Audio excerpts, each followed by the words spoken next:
Contrat de contrôle technique après le marché. Le contrôleur technique est lié au maître d'ouvrage par un contrat qui est un marché d'études au sens du Code de la commande publique. Il convient donc d'aborder les conditions de passation de ces marchés dans le cadre réglementaire défini par ce code. Alors, en marché public, il y a donc un appel d'offres. Il s'agit de la règle de droit commun, donc la loi, utilisable quel que soit le montant de la prestation de contrôle technique. Il peut être ouvert ou restreint. Un avis de marché est lancé dans une publication habilitée et il est suivi de la procédure de l'appel d'offres. L'instance attributive du marché est la commission d'appel d'offres, la CAO, pour une collectivité. La procédure avec négociation. La procédure avec négociation est utilisable sous condition de motif, notamment après un appel d'offres infructueux, sans modification du cahier des charges. Si les services présentent un caractère innovant ou si des circonstances particulières liées à la complexité du marché nécessitent une négociation préalable. La procédure comprend un avis de marché, un règlement de consultation, une consultation écrite, au moins sommaire, avec plusieurs candidats, avant d'engager la négociation avec un nombre suffisant d'entre eux. Procédure adaptée.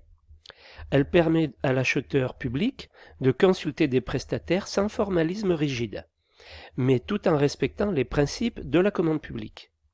En matière de services, elle est limitée pour l'État à des opérations de services homogènes inférieures à 139 000 euros, à 214 000 euros hors taxes pour les collectivités territoriales, à 428 000 euros hors taxes pour les entités adjudicatrices.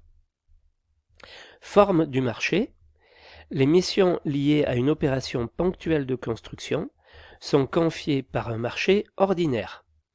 Pour les missions répétitives, le contrôleur technique peut engager un accord cadre, donc sur plusieurs années, sur 4 ans, et on va signer comme pour un marché unitaire. En marché privé, formalisme, la passation du marché n'est pas réglementée. L'acheteur est libre d'utiliser la procédure de son choix. Contrat. Il doit respecter les obligations législatives et réglementaires du Code de la construction et de l'habitation. Il peut utilement s'appuyer sur la norme relative aux missions de contrôle technique.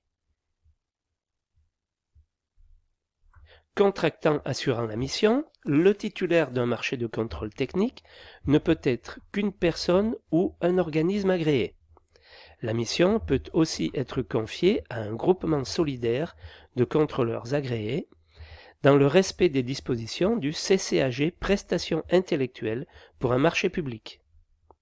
Une partie de la prestation de contrôle technique peut faire l'objet de sous-traitance, à la condition que le sous-traitant soit lui-même agréé en application du CCTG Contrôle technique.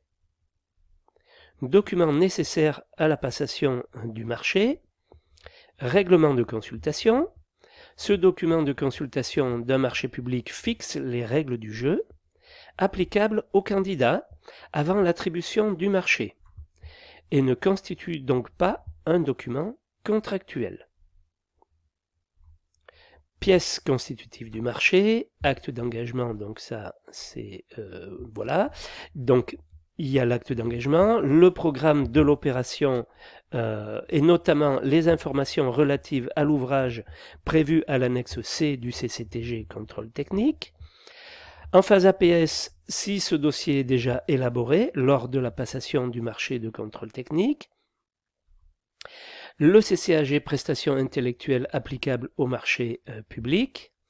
Le CCTG contrôle technique applicable au marché public. La norme NFP 0300 pour les marchés privés.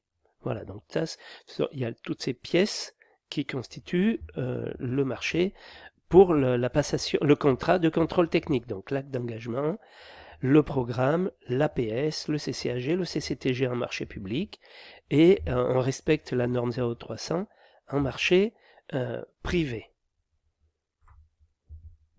Il y a aussi les pièces indicatives, si on veut, donc décomposition du forfait sous les formes suivantes, décomposition par phase, afin de faciliter l'analyse des propositions, d'échelonner les paiements et de permettre une clôture des comptes en cas d'arrêt éventuel des études. Décomposition par rapport au coût prévisionnel, à savoir le temps passé par catégorie professionnelle, spécialiste, ingénieur, technicien, les frais de dossier, de déplacement, etc. Documents techniques tels que le dossier géotechnique, diagnostics divers, etc.